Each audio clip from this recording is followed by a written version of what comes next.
Welcome to Post-Soviet Russian History with Dr. Brovkin.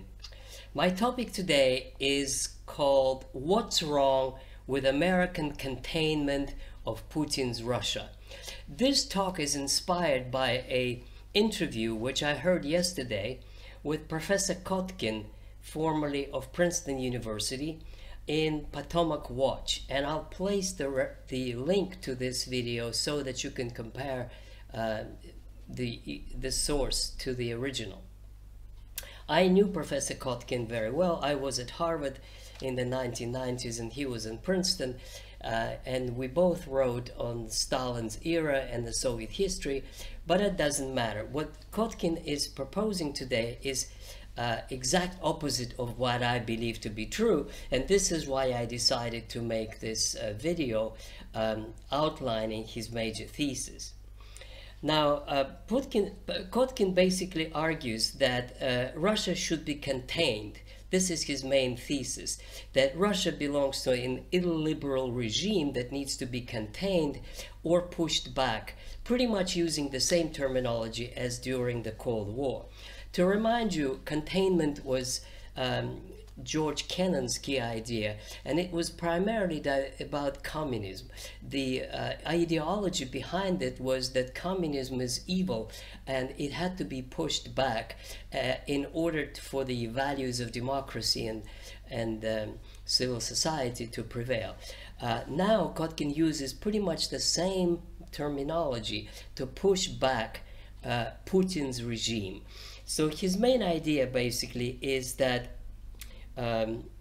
illiberal regimes, of which Russia is a part, has to be pushed back because, he claims, the United States has liberal values, because it has the advanced economy, because it has the strongest army on earth, because it has more friends and allies than anybody else, and because Russia under Putin is a liberal dictatorial regime. What I'll try to do is on each of those points to present argument to the contrary, exactly the opposite of what Kotkin is arguing. So, first of all, the very fact that he's talking about containing and pushing back and endangering Putin's regime shows that containment was not about communism. It was all about American power, and it's the same thing now. Russia has now democratic order, it has capitalism, it has private enterprise, it has oligarchs, it has free press. In any case, it was all about power. It was about rolling back power of the Soviet Union and increasing the power of the United States. So what Kotkin is proposing to do is what he says behavior modification. If Russia does this and that, it will be punished. He uses such terminologies: we will not allow Russia to do this. We should cultivate alternative forces, which means supporting the dissidents in order to, quote, endanger Putin's regime. So in other words, if Kotkin's views are, and I think they are, pretty much the mainstream of American establishment, what he's basically saying that that the United States has a right to tell Russia which political regime it can or it cannot have. United States has a right to promote certain political forces which they believe are better than others, and then he even proposes to bribe and not sanction certain oligarchs, turn them over to the side of Americans in order to subvert Russian political regime. First of all, this is totally against the UN Charter, but second of all, I would argue this is against the national interests of the United States. But that's what Kotkin is proposing. Now, one other argument can be made is that that the United States is not actually what it claims to be, that it is not a liberal regime. There are limitations on the freedom of speech today in the United States. We see campuses exploding all over the country, and students are accused of anti-Semitism, whereas what they actually are doing is protesting the bombing of civilians. It has nothing to do with anti-Semitism. People have a right to criticize whatever country, including Israel. Secondly, the question of whether the United States has independent courts is very, very interesting to investigate, because it seems what's going on now is a court is used to discredit a candidate in the elections to the United States with some salacious details of sex life 20 years ago, which have nothing to do with today's politics or anything. It's just simply a campaign to discredit a political leader. So here we go about liberal values. Now, speaking about the freedom of speech, how about Carlson Tucker, who was fired for political reasons? How about Assange, who is now in prison for political views? How about Cuomo, who was fired for his political stance? In other words, the harassment of journalists and the freedom of speech in the United States is something that is not beyond reproach, to put it mildly. Now, how about trying to ban TikTok and control social media? Is that not a violation of freedom of speech? So, if we talk about harassment of dissidents, controlled press, censorship of Soviet media, and a state-run economy, that actually is not description of the Soviet Union. This is the description of today's United States. Let's go on. Kotkin basically feels that it is in the interest of the United States to endanger Putin's regime. I'll try to argue that endangering Putin's regime is a very dangerous thing to do for the United States, and it doesn't make much sense.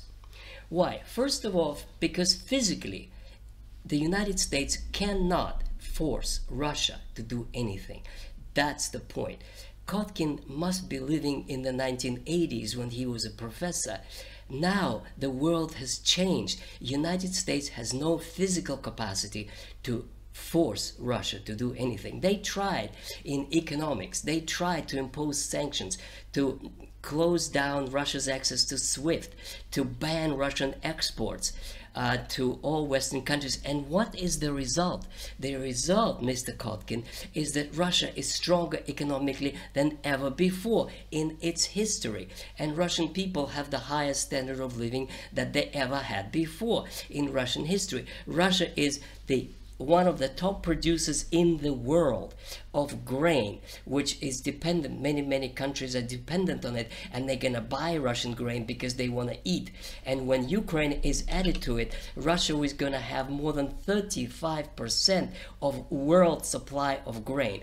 It is also a supply of gas and oil that does influence world markets. And the Europeans, no matter how much they want to ban those purchases, they continue to do it to the present day. Russia is the biggest producer of weapons in the world that are superior in some categories than the American ones. Russia produces more iron and steel than the United States.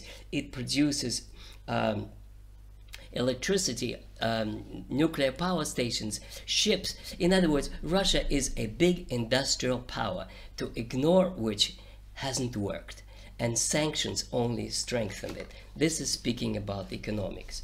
Now, Kotkin is also proposing to cultivate Russian alternative forces, as he says, and even bribing some of the oligarchs to bring them over to the side of the West to subvert Putin's regime. So let me explain to you, Mr. Kotkin, and those who share his views. Anytime anybody tries to interfere into Russian domestic affairs, the effect is exactly the opposite of what they want. Putin's power is strengthened. He is more popular now than ever before. And in elections, he got 87%. Yes, they argue others were not admitted. Well, suppose that they were. There was a communist opposition leader, and there were the New People political party. They got 3%, 5%. Putin is genuinely popular. Moreover, even if you try to subvert some nationalists who are going to be against Putin, when they come to power, beware, they're going to be even tougher. They're going to be even more anti-Western than Putin is today.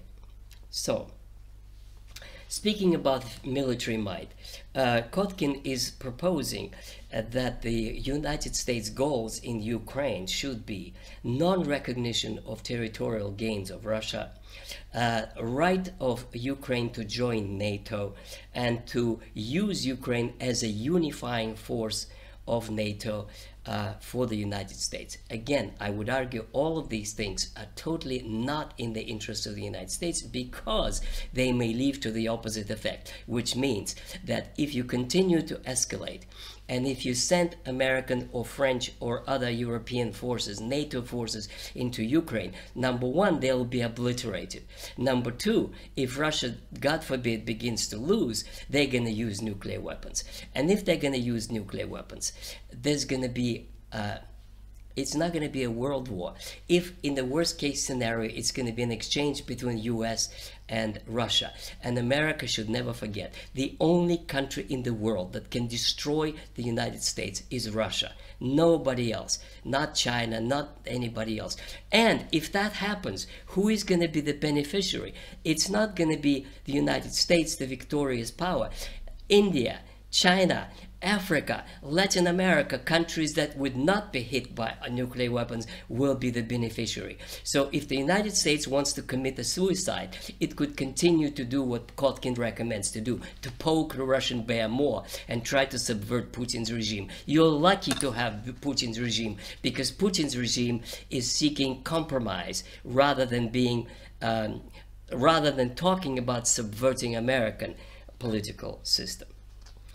So physically, to confront Russian army is impossible. Even if all of NATO starts fighting and put their 100,000 British, 200,000 Polish, 300,000 American, that still is not going to be enough to win over Russia in conventional weapons. Russia has the strongest military machine, except only the Chinese can rival it. And no combination of Western powers with the conventional weapons can challenge Russia militarily today. That is a fact. The United States Army is designed to fight in Iraq and in Afghanistan and do all the economic sanctions. Kotkin kind of continues to act as if the United States is number one in economics in the world. And the G7 is the greatest economic power in the world. Now, again, Kotkin, I recommend you to wake up and to check the figures, because as of today, BRICS countries produce more than the G7, and the gap is only going to increase. Moreover, until the United States and its Western allies confiscated 300 billion Russian assets in the West, United States and Western banks were a pretty reliable source of investment by third world countries. They no longer trust it. Since they froze and talking about confiscating Russian assets, for the first time, the Russians and the Chinese are beginning to think of an alternative banking mechanism and de-dollarization. In other words, each time they try to sanction Russia, the response comes like a boomerang. It comes back and it hurts the West even more. So now Russia is this year presiding in BRICS, and what they're talking about is serious de-dollarization of world economic flows. They're talking about new trade routes. China is in the One Belt initiative with that, but also they're talking about a BRICS bank and a new currency. And if that is going to happen, then the United States is really going to lose it, because if the world trade switches to yuan or some other currency for world trade that they invent, this would be a historical shift in the US power. In other words, United States' aggressive posture of rollback and subvert Putin's regime is counterproductive for the interests of the United States as a country. That's the point. And now let me conclude by this summary. The United States, unlike what Kotkin says, is no longer the advanced economy it once was. It has very serious competition. Some people say China has already surpassed it in economics, and Russia has surpassed it in military terms. Russia has more advanced weapons, more advanced missiles, intercontinental hypersonic missiles. Russia has better tanks, better aircraft, better anything the US can put in its outdated aircraft carriers to control third world countries. The United States no longer has unified NATO, and the more it escalates the conflict in Ukraine, the less it would have cohesion in NATO. And if not NATO sends continental armies, there will be countries who would refuse to participate, and that'll be the end of NATO. The United States no longer has world leadership. It has lost it because of the support for Israel, no matter what. And that means that the majority of third world countries sitting on the fence are now increasingly taking the side of Palestine. To put it bluntly, and maybe not very pleasantly, the United States is a decaying empire with arrogance.